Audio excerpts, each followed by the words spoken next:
Assalamualaikum warahmatullahi wabarakatuh. Kembali lagi ke channel Ari Saputro. Hari ini kita akan membahas tentang pelajaran Bahasa Indonesia. Oke, pelajaran yang kita bahas hari ini adalah tentang teks berita yang kedua, di mana ini lebih spesifik lagi ke struktur dan unsur kebahasaan dari sebuah teks berita.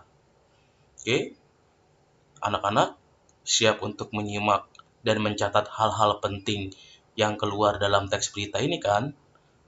Pokoknya, siapkan alat tulis kalian untuk menandai hal-hal penting dalam penyampaian Bapak kali ini. Oke, langsung saja kita mulai ya. Oke, tujuan pembelajaran kali ini adalah setelah mengikuti pembelajaran, siswa diharapkan mampu, yang pertama, menelaah struktur dan kebahasaan teks berita dengan baik. Yang kedua, menyusun teks berita dengan memperhatikan struktur, kebahasaan, dan aspek lisan dengan benar. Itu tujuan pembelajaran kita untuk hari ini.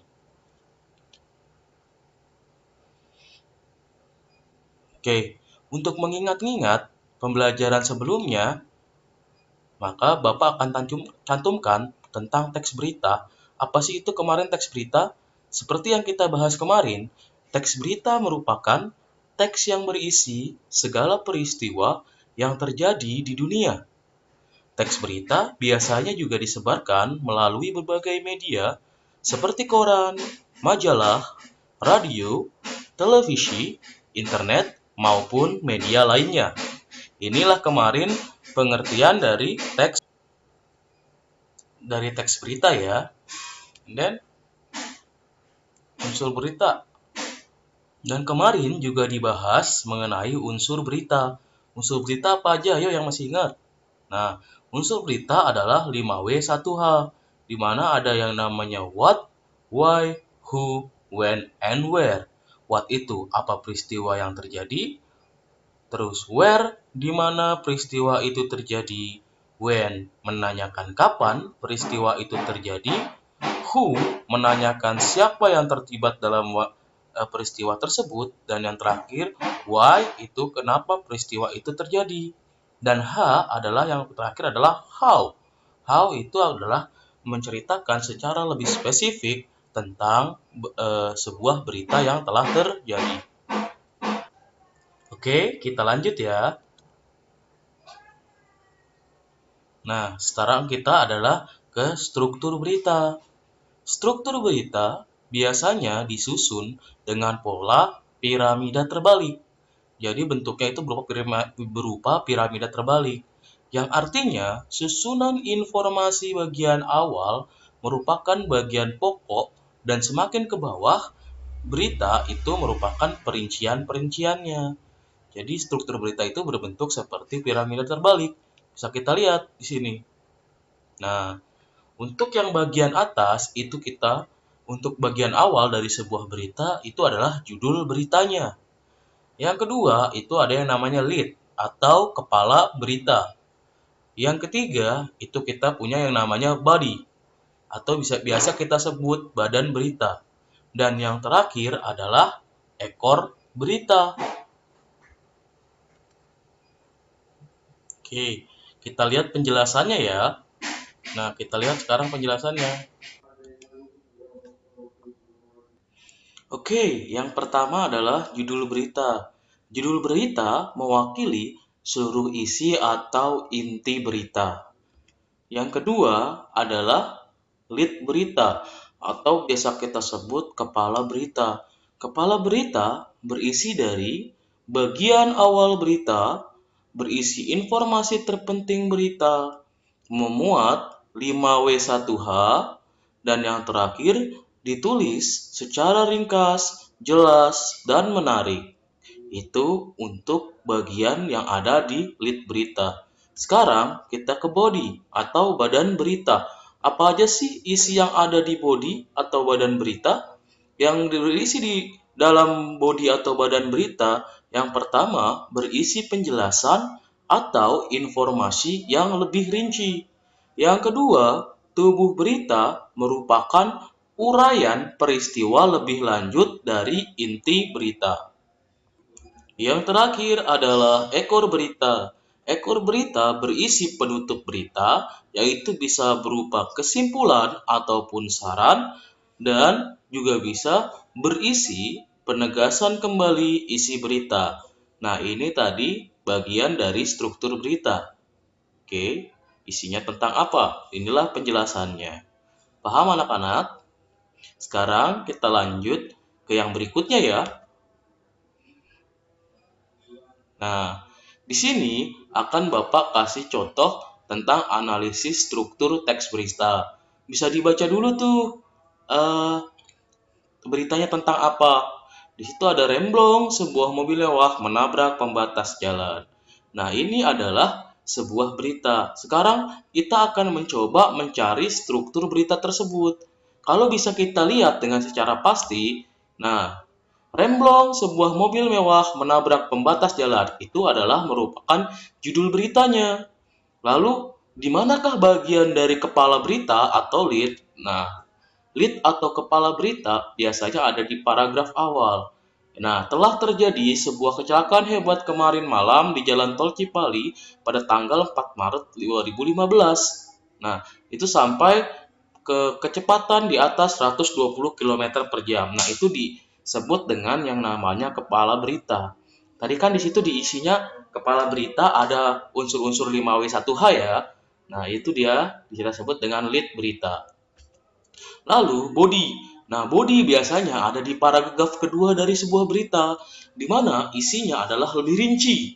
Nah, di situ kita lihat ya, bisa lebih rinci ya tentang kecelakaan yang terjadi, diceritakan. Nah, yang terakhir, ekor berita. Ekor berita tadi berisi kesimpulan atau saran atau penegasan kembali dari sebuah berita. Nah, untungnya dalam kejadian tidak ada korban jiwa, hanya saja sang pengemudi mengalami luka berat dan kini masih dirawat di rumah sakit. Nah, ini disebut yang namanya ekor berita. Biasanya ada di paragraf terakhir. Oke, kita lanjut ya. Nah, berikutnya kita akan membahas tentang unsur kebahasaan teks berita. Apa saja nih unsur-unsur kebahasaan teks berita? Yang pertama adalah verba transitif. Verba transitif merupakan verba yang dapat diubah ke bentuk pasif. Contoh, pejabat Kementerian Luar Negeri Tiongkok menuduh kapal-kapal asal Vietnam telah lebih dari 1.400 kali menabrak kapal-kapal Tiongkok di dekat lokasi anjungan pengeboran minyak yang kontroversial di Laut Tiongkok Selatan. Itu adalah contoh dari verba transitif. Yang kedua, verba pewarta. Verba pewarta adalah verba yang mengindikasikan suatu percakapan. Misalkan contohnya, dalam tayangan televisi di Iran, Wakil Menteri Luar Negeri Iran, Abbas Araghchi mengatakan bahwa pertemuan G6 itu juga membahas sanksi yang telah merusak ekonomi negara yang sangat bergantung pada minyak tersebut. Yang ketiga, adverbia atau kata keterangan. Adverbia adalah kelas kata yang memberikan keterangan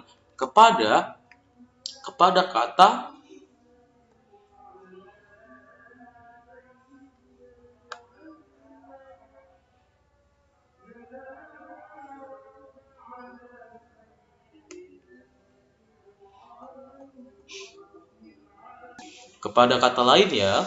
Nah, yang keempat adalah konjungsi temporal. Konjungsi temporal adalah kata hubung yang berhubungan dengan waktu.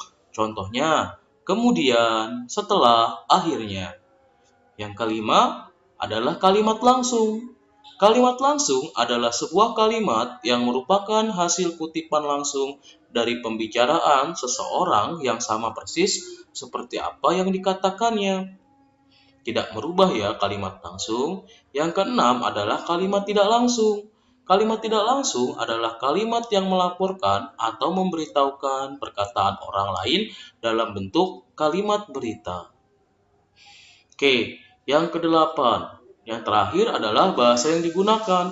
Bahasa yang digunakan dalam sebuah berita itu harus baku dan sederhana, menarik, singkat, padat, lugas, komunikatif, netral, atau objektif.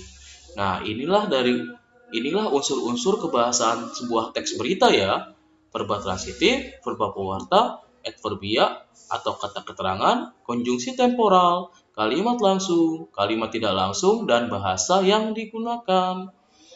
Nah, itulah dia tadi sedikit penjelasan mengenai struktur teks berita dan ciri kebahasaan sebuah teks berita. Nah, sekarang untuk mengakhiri hari ini, kalian punya tugas ya. Nah, ini adalah tugas teks berita.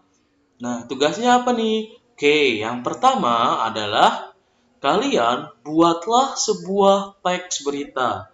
Kalian buat sebuah teks berita. Nah, teks berita itu ditulis di buku tulis kalian.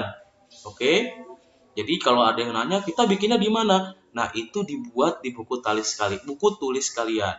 Oke? Yang kedua, setelah kalian membuat sebuah teks berita, tentukanlah struktur teks berita tersebut. Bagaimana maksudnya, Pak? Menentukan struktur berarti kalian tentukan yang mana judulnya, yang mana lead-nya atau kepala berita, yang mana bodinya atau tubuh berita, dan yang mana ekor beritanya. Nah, untuk yang ketiga, tentukan unsur-unsur berita tersebut. Jadi, setelah kalian ada beritanya, sudah ditandain strukturnya yang mana, kalian cari unsur-unsurnya yang merupakan 5W1H-nya. Yang mana aja ya? Kalian cari unsur-unsurnya. Nah, tugas kalian buat berita, tentukan struktur teks berita, dan tentukan unsur-unsur dari berita kalian tersebut. Ingat, struktur dan teks dan unsur-unsurnya berdasarkan berita yang kalian buat. Nah, setelah semua selesai dikerjakan, baru di buku tulis ya. Setelah semua selesai dikerjakan di buku tulis, nah tugasnya difoto ya, difoto lalu diupload di Google Classroom. Seperti biasa, nanti ada tempat untuk mengupload tugas di Google Classroom kalian masing-masing. Oke, jangan lupa ya untuk difoto dan diupload. Karena kalau hanya dikerjakan tapi tidak diupload, difoto dan diupload, maka Bapak akan mengira itu kalian tidak mengerjakannya. Nah, apabila masih ada pertanyaan, silahkan menghubungi via WhatsApp Bapak ya. Oke, jadi kalian tinggal WA saja. Nah, oke, mungkin itu dia ya, selesai tentang materi teks berita tentang struktur dan ciri-ciri kebahasaan teks berita. Oke, sebelum kalian close-nya, jangan lupa like dan subscribe YouTube Bapak ya. Jangan lupa tinggalkan jejak like and subscribe. Like and subscribe ya. Oke, thank you. Oke, demikianlah pembelajaran hari ini. Maaf apabila ada kata-kata yang salah. Akhir kata, wassalamualaikum warahmatullahi wabarakatuh.